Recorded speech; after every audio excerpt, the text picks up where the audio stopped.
acuerdo con un informe presentado por el concejal David Saavedra, el 25% de los bogotanos padecen de hambre. Hablamos con él.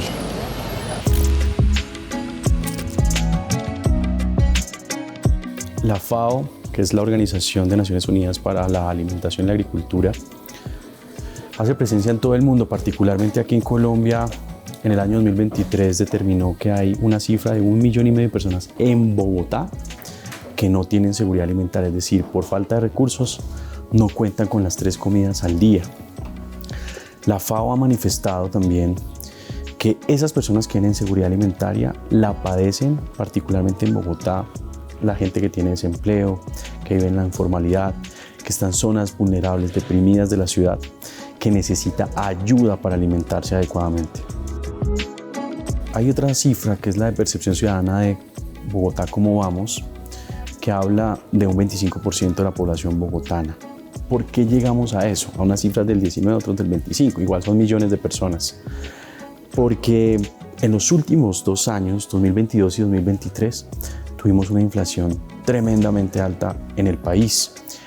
Cuando el costo de vida se incrementa mucho más que los salarios, hay una reducción en el consumo, en la posibilidad que tiene la gente de adquirir alimentos. Su salario no alcanza para soportar lo que debe tener para subsistir. Hay personas que hacen un mercado de 200.000, 300.000 pesos cada 15 días. Lo que mide la inflación es que ahora solamente ese mercado alcanza para 10 días. Nos pasa mucho con la bolsita de pan. La gente en sus barrios populares, o en los barrios de Bogotá, va por 2.000 de pan desde hace 10 años, siempre M 2.000 de pan. Pues hace 10 años 2.000 eran 10 panes a 200, ahora son 3 panes y la gente sigue consumiendo 2.000 de pan. Eso quiere decir que hay un déficit en la posibilidad que tienen las personas de alimentarse y de alimentarse bien.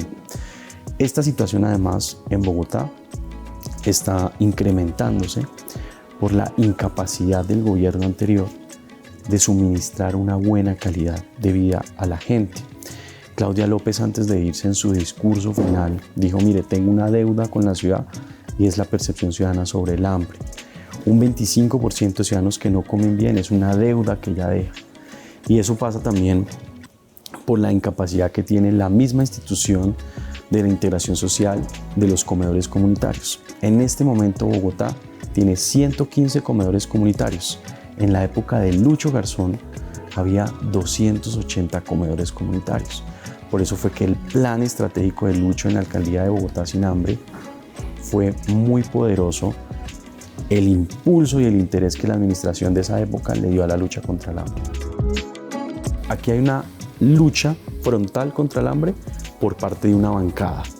Nosotros somos coordinadores, creamos la bancada, pero no es un interés de David Saavedra, un interés propio, sino es un interés colectivo de sectores políticos, porque esta bancada la conforman diversos sectores, diferentes partidos, diferentes concejales, y además estamos buscando aliados en la sociedad civil. No podemos combatir el hambre solos, necesitamos todos los actores. Primero, el más importante, la autoridad distrital, que Integración Social tenga recursos económicos a través del plan de desarrollo para poder afrontar la lucha contra el hambre de forma determinante. Segundo, aliados de la empresa privada, empresas multinacionales, nacionales. Y tercero, por supuesto, lo que tiene que ver con nosotros aquí en el Consejo, porque los concejales representamos unas ciudadanías y estas ciudadanías en diversos estratos, en diferentes sectores de la ciudad, padecen hambre. De esas cifras del hambre, Alex, que hay en Bogotá, 3 localidades particularmente comenzaron a visibilizar la problemática. Chapinero, que tenía apenas un 1% de personas, empezó a subir al 2.6%. Engativá pasó al 7%. Y Suba del 3 al 9%. Donde no había hambre, empezó a haber hambre. Nosotros los concejales tenemos una responsabilidad muy grande con la ciudadanía que representamos y por eso hay sectores políticos diversos en esta bancada. Bueno, la pobreza oculta, pobreza vergonzante es un efecto del que pocos estudios hay en la ciudad.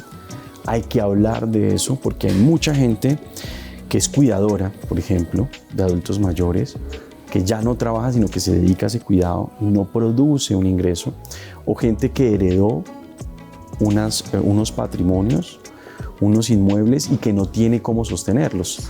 Entonces pues claro, ahí recae un tema de pobreza porque hay gente que tiene unas casas, por ejemplo, en la localidad de Chapinero o en la localidad de Teusaquillo, que cuestan muchísimo y no tienen cómo sostenerlas. Allí aparece la pobreza.